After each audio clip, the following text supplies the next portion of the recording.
uplifting others. I want to talk about ways that have helped me heal. My healing process started a long time ago, and for a long time I thought that I was completely healed. And maybe because I didn't want to think about it, and I try my best not to think about what I went through. In my earlier years, like when I was in high school, I um I got professional help. I talked to a therapist, and I just thought that everything was okay after that.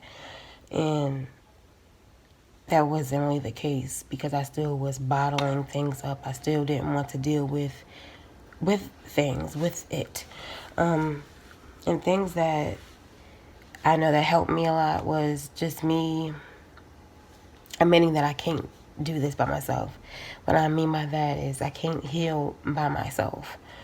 I feel like you have to first, me personally, like I I seeked God, and that's like the main thing that helped me. And when I would go through like my emotions and just be like depressed or have flashbacks or whatever the case was, like I would always like pray, and that helped some. But at the time of being younger, like I really didn't know, and that's okay not to know things.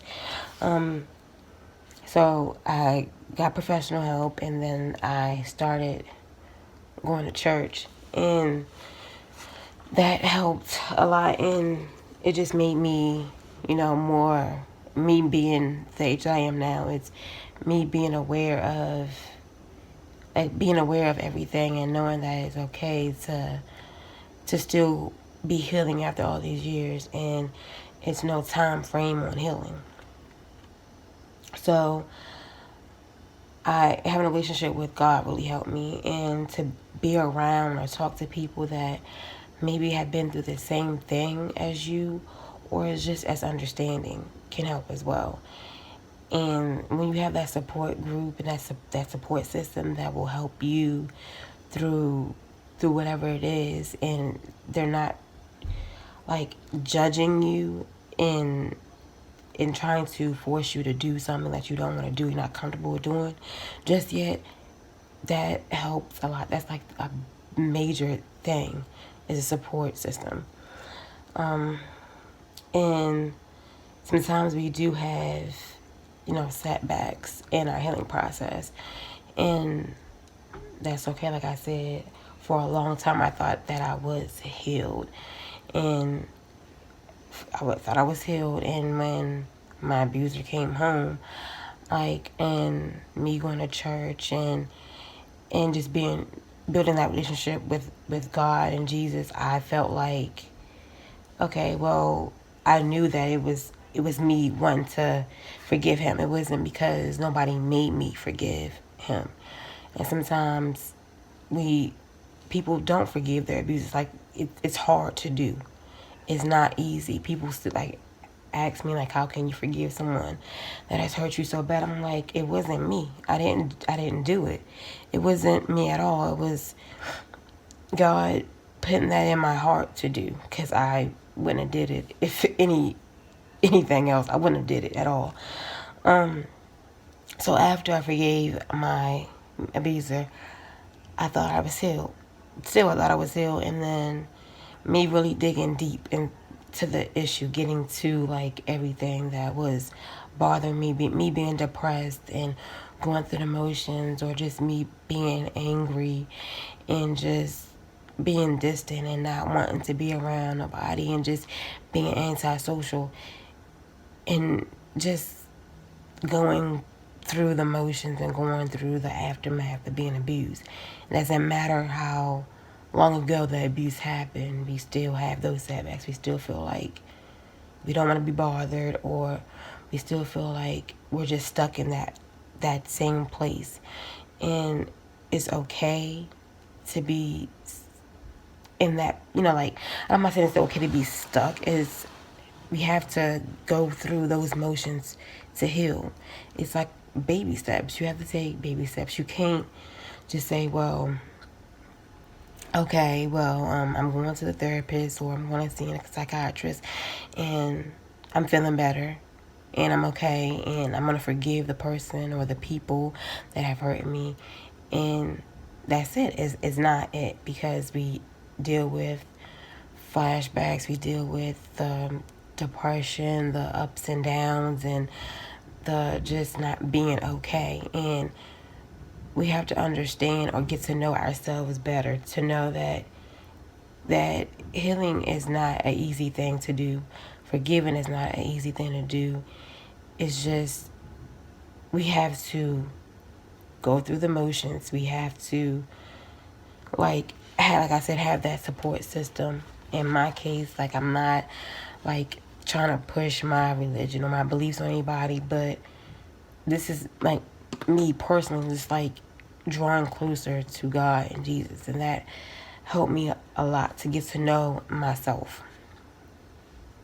And it's not an easy thing to do. I still struggle sometimes, and I'm not nowhere near where I want to be, but I know that I'm striving to get there. I'm striving to be okay with being around people or to do a daily task, that normal daily task. And we just have to believe in ourselves and to have people that will push us and just want us to do better and be better for ourselves.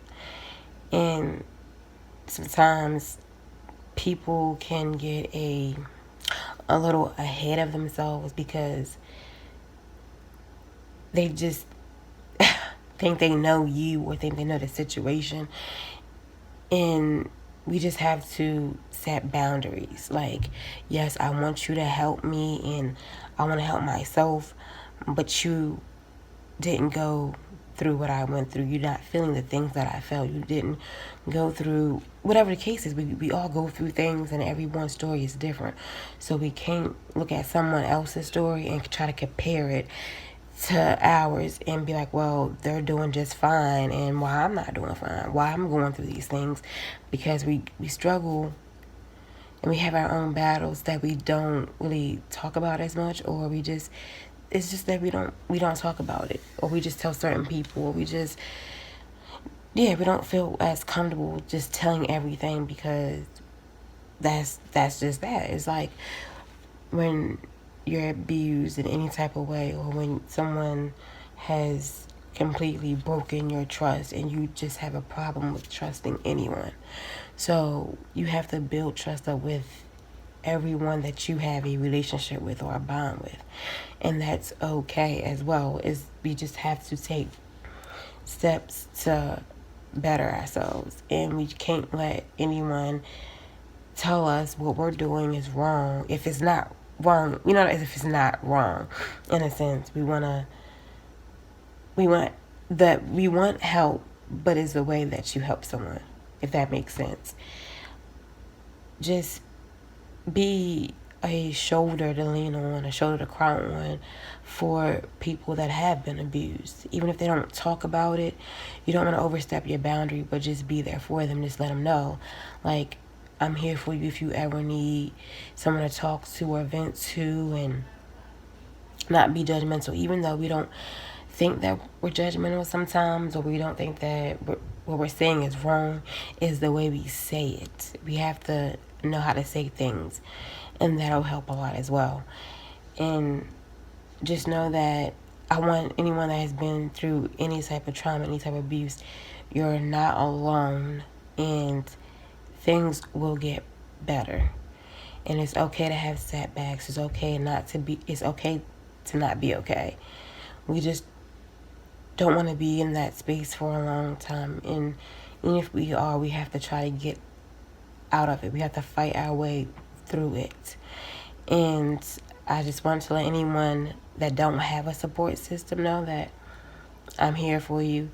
I have my social media in my description, and I'm willing to talk to whoever that needs someone to talk to. And I'm saying that in the most sincere way. I will talk to anyone that's going through anything, because I know the feeling of not having someone to talk to I've been through it, and I thank God that I have a support system now, and me just being more open to things and open to my own feelings.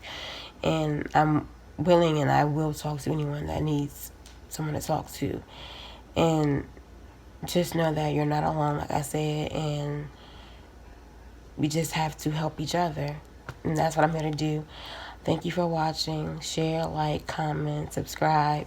Thank you for watching.